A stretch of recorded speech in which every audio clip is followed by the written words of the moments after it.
direto hoje.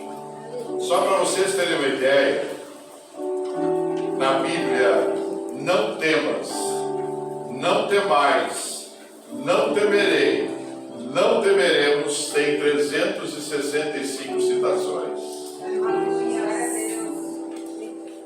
A todos vocês que estão em casa, meu boa noite. Aqui é o pastor Cláudio Navarro de Brasília, da Igreja Evangélica Casa de Oração do Guará 2, Distrito Federal. Vamos hoje ter a pregação cujo tema de hoje é a anatomia do medo. Existem dois tipos de medo, o medo racional e o medo irracional, e eu vou explicar isso detalhadamente. Sejam bem-vindos e obrigado por permitirem que eu entre no lar de vocês. Amém? Amém. O tema de hoje é a anatomia do medo. O que significa a palavra anatomia? Minuciosa informação, minuciosas informações sobre o medo. O medo tem dois tipos de medo, racional e o irracional. E primeiramente nós vamos começar o texto bíblico de Êxodo, capítulo 10. Eu vou ler para vocês. Versículo 1. Disse o Senhor a Moisés: vai ter com o Faraó, porque lhe endureci o coração e o coração de seus oficiais, para que eu faça estes meus sinais no meio deles.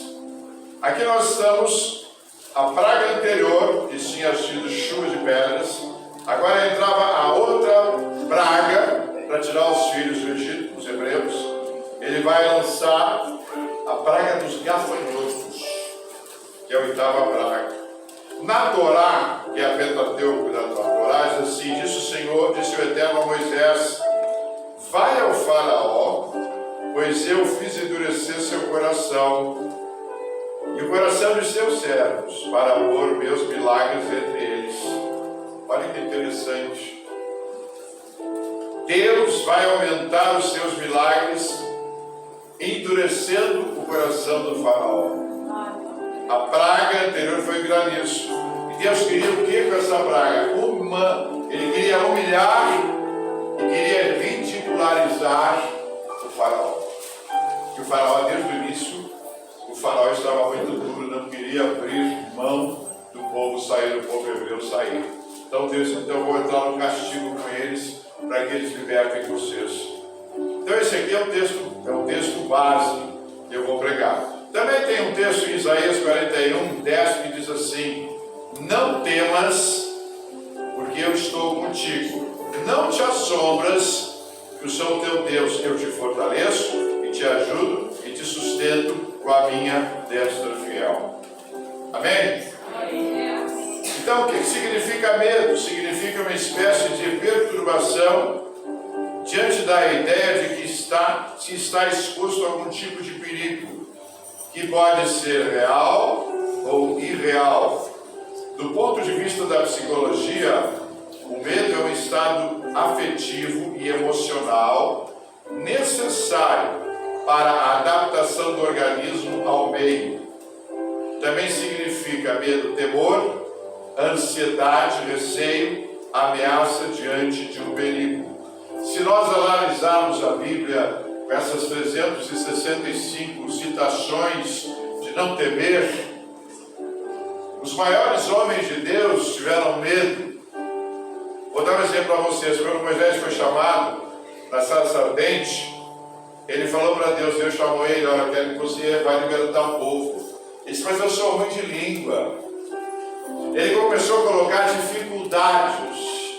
E as dificuldades eram função do medo, da responsabilidade que ele ia ter.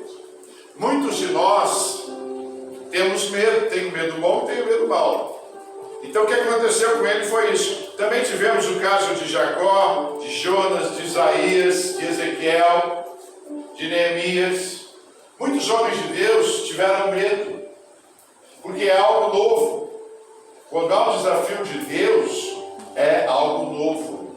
Mas eu vou explicar para vocês que esse algo novo é acompanhado por Deus. Quando Deus te chama, Ele te acompanha. Você pode ter medo, como tinha Josué. José, vou mostrar aqui para você. Josué tem um texto interessante. Josué, capítulo 1, versículo 9, diz assim: não tô, mandei eu, ser forte e corajoso, não temas. E olha que Josué era um homem tarimbado, era um homem com experiência, era um homem que trabalhou junto com Moisés. Então ele diz assim, precisa dizer isso para Josué: não temas. Olha, Josué, hein? E ele diz assim: nem te espantes, porque o Senhor, teu Deus, é contigo por onde quer que andares. Por onde você andar, você não deve ter medo, porque Deus vai estar contigo. Diga para o seu vizinho: não tenha medo, Deus está contigo. Amém? Quais são os dois tipos de medo? Pode colocar a outra, transparência. Vou mostrar para vocês os tópicos que eu vou trabalhar com vocês. O medo e o seu significado. Já expliquei para vocês que é uma espécie de perturbação, né? Que a pessoa tem, que pode ser real ou irreal. Dois tipos de medo. Pode parar aí. Dois tipos de medo. Nós chamamos de medos reais ou racionais, quando pautado em algo possível que nos protege do perigo. Por exemplo, eu vejo lá uma roda gigante, lá em Orlando. Mas eu tenho medo de ir na roda gigante. Por quê? Porque eu não me sinto seguro na roda gigante. Esse é o medo racional. Eu não vou chegar perto de um jacaré porque é o medo racional, ele pode me pegar. Vocês estão entendendo? Outro medo também é o medo de doença, que nós chamamos de hipocondria. Doença grave, a pessoa tem medo de uma doença grave. Também tem medo de ficar sozinho. Medo de andar de avião, medo do escuro, medo de andar de elevador, medo de barata. Então, esses são medos que nós podemos chamar de racionais, que todos nós temos, uns mais, outros menos. Então, é um medo aceitável, ele trabalha com uma proteção nossa. É um medo com proteção, com prudência. Amém? Um detalhe importante: o medo muitas vezes traz consigo, isso é uma coisa já estudada, e o que eu estou falando para vocês dentro dessa anatomia do medo, segundo estudos, que o medo também, ele traz a ansiedade. Ou vem primeiro a ansiedade, depois vem o medo, ou vem primeiro o medo, depois vem a ansiedade. É uma consequência. Então você tem que o quê? Eu vou mostrar para vocês, falar para vocês muitas vezes isso. Então, que pode ser repentina, que pode ser sensação de medo, mal-estar, acompanhado de sintomas físicos. Quais são os sintomas físicos?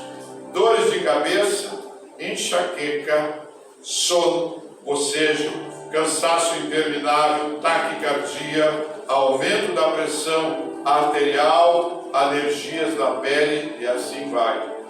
Então nós temos que ter cuidado com o medo, porque ele pode desencadear da nossa vida.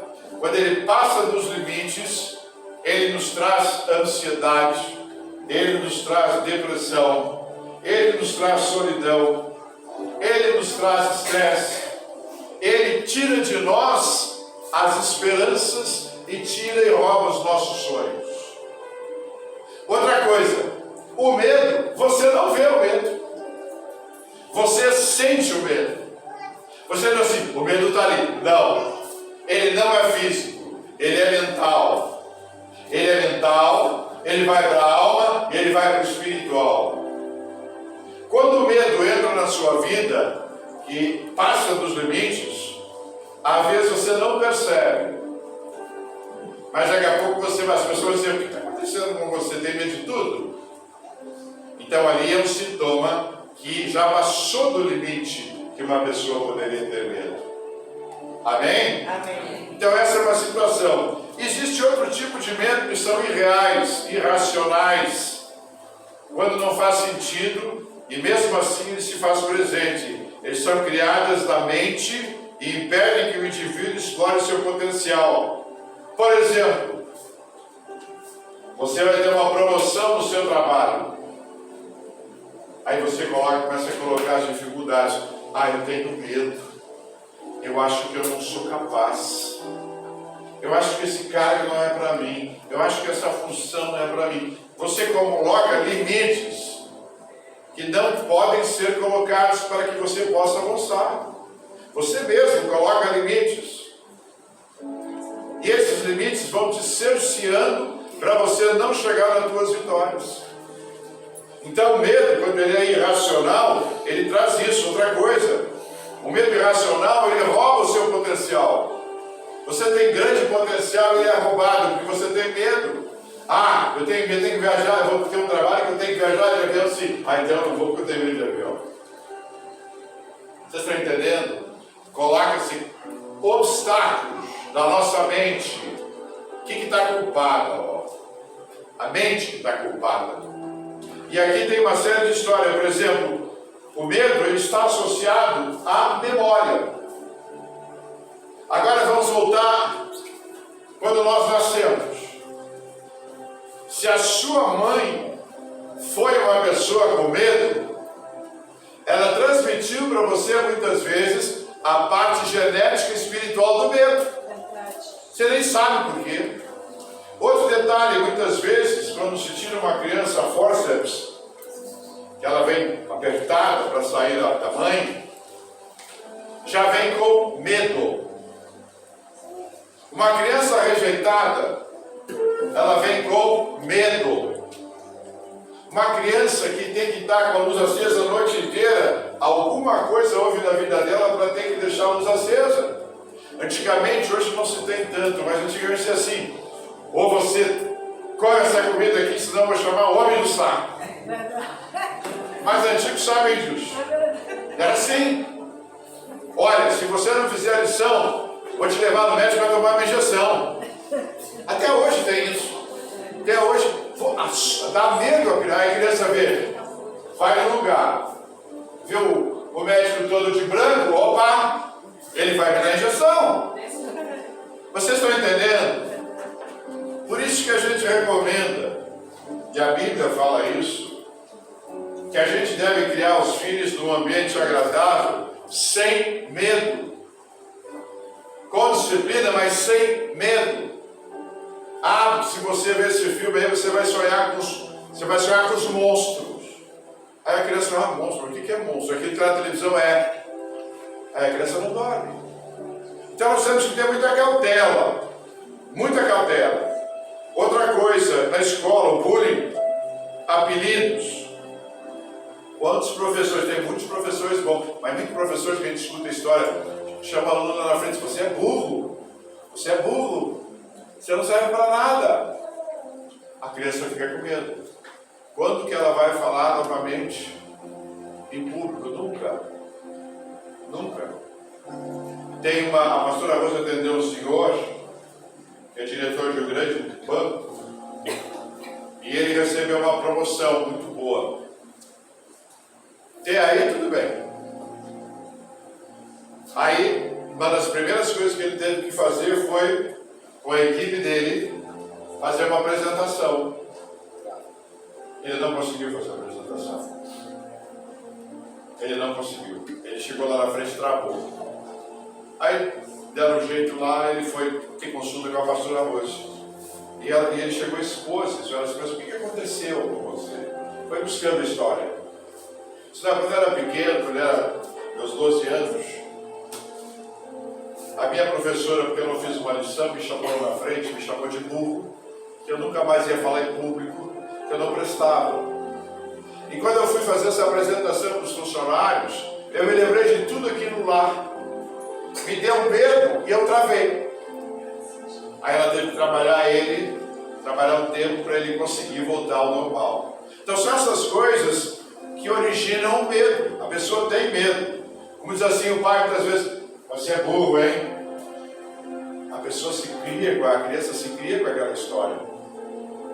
É que nem muitas vezes, por isso que a gente recomenda que os filhos têm que ser criados pelos pais. Não é pela secretária, não. É os pais que têm que criar os filhos, porque vai dar a educação que os pais querem, não que a secretária quer. Quantas vezes nós vimos na televisão secretárias que cuidam dos filhos e lá estão batendo nos filhos? Os pais botam uma câmera lá e descobrem que a moça está batendo nos filhos. Então, tudo isso aí tem que ter cuidado. Principalmente a história do homem do saco, da injeção. Olha, se você não comer, vou te dar uma injeção, vou te levar no médico para ter uma injeção. É uma opressão à criança. E aí ela cria medo.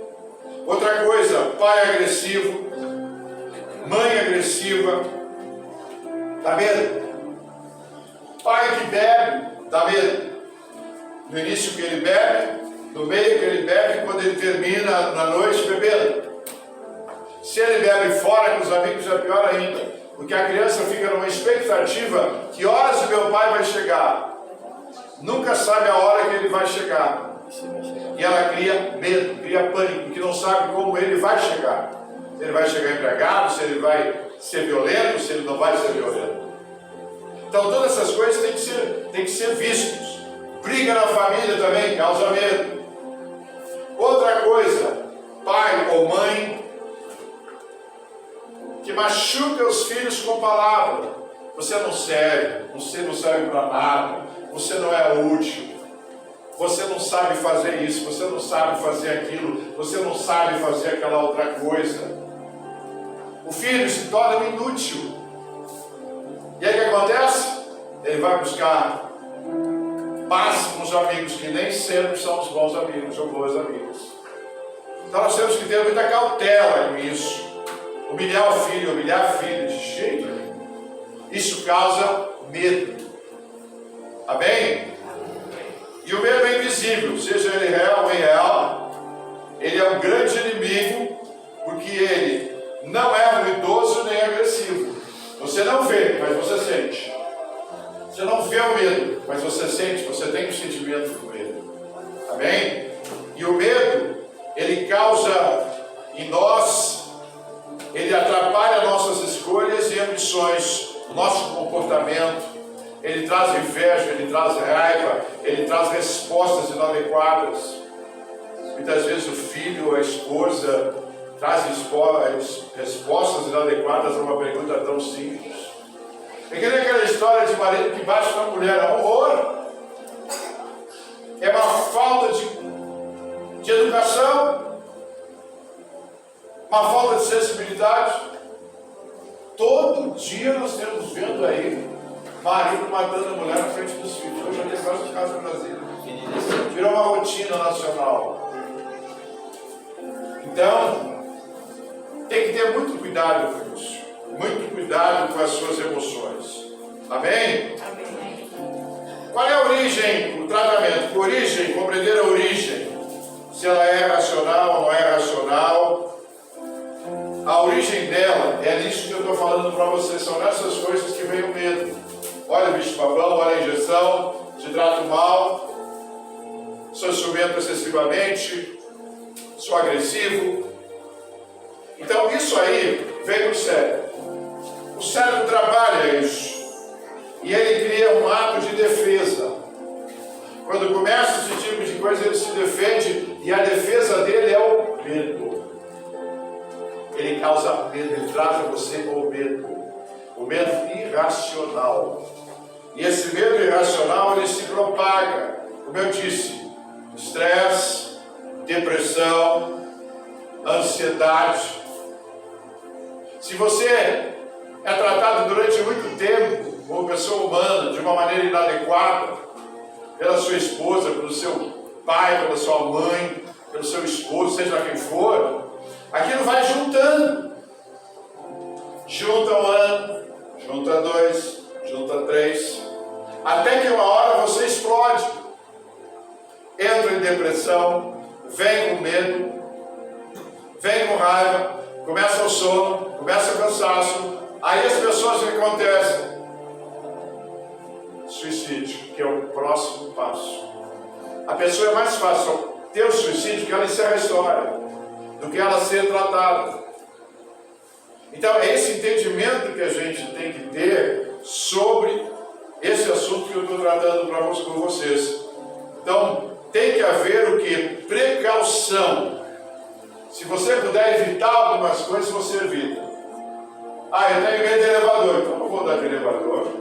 Eu tenho medo de andar de avião, então eu vou evitar. Se isso vai me fazer mal, eu vou evitar.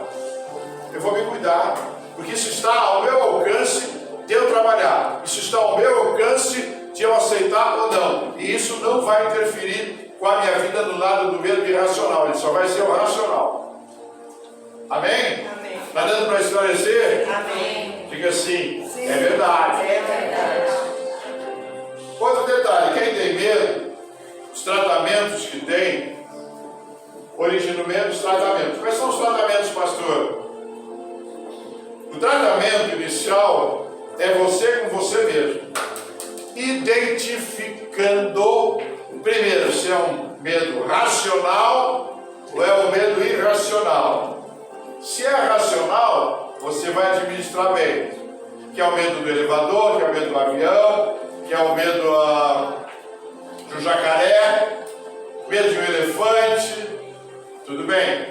Mas se ele é irracional, você vai ter que ver a origem, aonde começou aquilo, aonde foi dos meus pais, como é que eu fui criado, qual é o estilo de criação que me deram, foi uma criação boa, foi uma criação agressiva, foi uma criação desleixada, como foi a minha criação?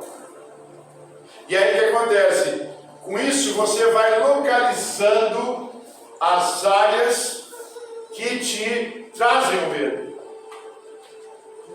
E geralmente as pessoas que têm isso não querem voltar ao passado para ver essas coisas. A pessoa joga para debaixo do tapete, fica só com ela. É que nem uma pessoa estuprada. Ela não fala. Ela não vai comentar. Talvez comente uma pessoa de extrema confiança dela. Mas ela não comenta. Ela vai ficar quieta. Por quê? Porque aquilo feriu, machucou, doeu. É que nem o medo. Você tem que localizar a origem irracional do medo. Onde é que te colocaram o medo? E tem dois caminhos. O primeiro caminho é você com seus amigos, pessoas de extrema confiança, você trocar ideias. Olha, você da minha confiança, eu estou passando por isso, você pode me ajudar? Sim, ok.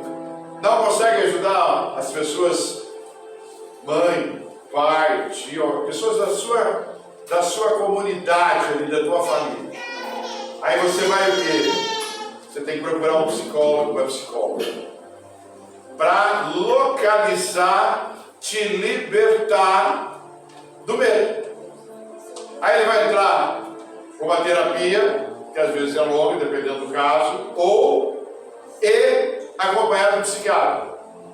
Porque o psicólogo e a psicóloga não podem medicar, mas o psiquiatra pode. Então ele vai te ouvir, ele vai geralmente só falar sim, não, como começou, quando começou, o que aconteceu. Eles falam um pouco e vão ouvir mais você. Feito isso, ele vai dar a medicação e vai te indicar, se você não tiver um psicólogo ou uma psicóloga, para te acompanhar. Então você faz o tratamento psicológico e aqui vem o psiquiatra com medicamento para você passar esta fase medicado ou medicado, para não ter recaído. Amém? Esse é o processo. Depois tem o processo, você depois passa por tudo isso e começa a ser curado com a palavra, o psicólogo, a psicóloga, o psiquiatra. O psiquiatra mais ou menos é uma vez por mês, o psicólogo é uma vez por semana, dependendo do caso do curso. Aí depois tem um período que você vai sentindo leve, tá curado, tá. Aí vem a época do desmame, que é a medicação que vai sendo tirada aos poucos para você não sentir. Amém? Amém? Esse é o caminho. Segundo caminho é a palavra de Deus. Segundo caminho é a palavra de Deus. A palavra de Deus é o caminho que liberta, o trabalho que cura. Mas nem todas as igrejas trabalham com isso. Verdade. Por quê? Porque não tem gente especializada. Vou explicar para vocês por quê. Uma coisa é você começar com o seu familiar que tem um problema desse tipo, você administra. É um familiar teu. Quando você tem uma ovelha, é diferente. Se você não tiver uma proteção espiritual, uma maturidade de idade, aquele assunto daquela ovelha vai entrar na tua vida e vai fazer um estrago. Então, para fazer esse tipo de atendimento, tem que ser pessoas que conheçam o trabalho de libertação. Libertação não é pegar uma pessoa, está endemoniado, nós vamos tirar o demônio. Tudo bem. Mas o trabalho de depressão, de estresse, de medo, de ansiedade, exige profissionais espirituais para entender e compreender. Porque isso do medo, às vezes, vem do bisavô, vem dos avós, e às vezes vem dos pais da parte genética. Quantas pessoas que dizem assim que a gente atende, olha, eu bebo. Digo, vem cá aí. Eu bebo, mas eu não gosto de beber. Não sei por que eu bebo. Aí eu pergunto, seu pai bebia? O pai do seu pai bebia muito? E o pai do seu pai, bebia. Então, geneticamente, no jeito dessa pessoa já vem a bebida. E espiritualmente também já vem a bebida. Vocês estão me entendendo? Sim, sim. Então a pessoa não sabe. Não sabia disso, não sabia que tinha essa história. É porque existe essa história hereditária. E aí você entra nesse sistema, nessa história. Então tem que ser alguém especializado que possa tirar as informações, fazer o teu histórico, a tua cadeia histórica, toda da tua família, para entender aonde que começou o medo. Se ele vem da parte hereditária ou se ele vem da parte da sua criação. Porque ela não nasce do nada. Ela tem uma história. Está me entendendo? Então nós temos que entender essas coisas para trabalhar. E o que faz a igreja? Entendimento pastoral. Dá trabalho? Dá um trabalho que vocês não... Olha, gente. Tem atendimento que demora 4, 5 horas. E você ouve 4, 5 horas, lixo. Lixo. O que é lixo, pastor? A pessoa passou. Olha, eu passei pelo candomblé, a pessoa fala. Eu passei pelo candomblé, eu passei pela tal Rosa Cruz, eu passei nisso, eu passei naquilo. Meu Deus. Você passou por tudo isso, você. E aí? Foi até Mãe de Santo. Fui. Soldaram de sangue em mim lá, levaram na montanha. E a pessoa às vezes não sabe. Sabe assim que foi, mas não entende a dimensão espiritual que chegou a isso. Então nós temos que ter esse entendimento espiritual. Muitas coisas que nós fazemos, não é nós fazemos aí da herança hereditária que nós tivemos. Outra coisa, dando um gancho. Vocês estão vendo lá a Síria? Sim. Estão vendo? Ali é terra de muito sangue que foi derramado. E eu vou pregar só sobre a terra do sangue derramado. Quando tem um lugar com sangue muito derramado, há uma maldição naquele lugar. E vocês podem ver que é guerra em cima de guerra, guerra em cima de guerra, que não acaba. É uma maldição da terra. Amém? Amém. Então, continuando. O que Paulo fala para nós? Porque Paulo era um homem extremamente culto. Era um homem que teve os melhores ensinamentos. Ele diz lá em Romanos 12, diz assim, 12:2, não vos conformeis com este século, mas transformai-vos pela renovação da vossa mente. O que ele está dizendo para nós? Nós temos que renovar a nossa mente. A nossa mente muitas vezes foi deturpada, até às vezes pelos pais sem querer, porque às vezes você pergunta, Você se lembra do seu pai? Lembra, tá? Já faleceu já. O que você lembra? Meu pai, ele te dava amor. Não lembro, acho que não. A minha mãe sim, mas meu pai não. Meu pai saía cedo, voltava tarde. Eu não me lembro disso. Você está entendendo? Então, o que significa isso que eu estou falando para vocês? Como é que nós vamos cobrar dos nossos pais algumas coisas que eles não tiveram, que os avós não tiveram? Então nós somos aqueles que vamos aplainar, vamos colocar tudo em ordem.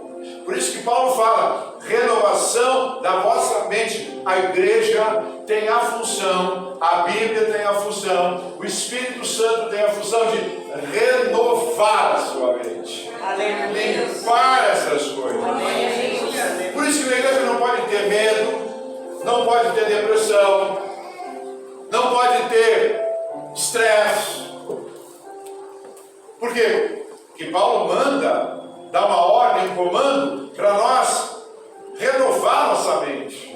Quando você vem para a igreja cristã, você tem que renovar a sua mente. Ela não pode ser a mente que era antes. Por exemplo, gostava de, sei lá, fim de expediente numa sexta-feira tomar um drink. Não vai tomar mais. Eu gostava de uma festa do mundo. Não vai ter mais festa. Você tem que mudar a sua mente. A sua mente agora é diferente do que era antes. Agora ela tem princípio, meio e fim. E a palavra de Deus, ela vai, é que nem uma casa. Você vai colocando tijolo por tijolo. Tijolo por tijolo. E vai cimentando com o Espírito Santo. E você vai se libertando disso. Por isso que muitas vezes o pastoras têm visão. Olha, nesse caminho aqui, que vai ser melhor para você. Olha, é assim. Olha, é assado. Por quê? Porque você conhece a Bíblia, você quer o bem da pessoa. Você quer fazer o bem da pessoa. Às vezes, os grandes influenciadores na nossa vida negativamente são os nossos pais, às vezes nossos familiares. E nós temos que entender isso. Não vamos isolar, não. Trata bem, mas tem que entender que eles fizeram parte dele, mas poderiam fazer melhor para nós. Poderiam ter um tratamento melhor para nós. Vamos perdoar? Vamos perdoar. Não vamos tocar no assunto, não. Vamos fazer a nossa vida andar. Sem ter as influências dele, que às vezes são negativas. Para nós andarmos, senão vamos ficar sempre andando e alguém puxando a gente para trás. Não pode. Amém? Amém. Diga assim, amém. Amém. Deu para entender até aqui? Amém. Então o medo é invisível, não vê, mas você sente. Tem dois tipos de medo, racional e irracional. Vamos trabalhar mais o irracional. Pode colocar o outro, por favor, do lado do subtítulo. Aqui tem um detalhe importante, nesse texto que eu li para vocês no início, ali de Êxodo. Diz assim o Senhor a Moisés, vai ter com Faraó. Vai ter com Faraó. Em algumas traduções, e pela origem hebraica, eles dizem assim, venha ao Faraó. Em vez de dizer assim, vai ter com Faraó, venha ao Faraó.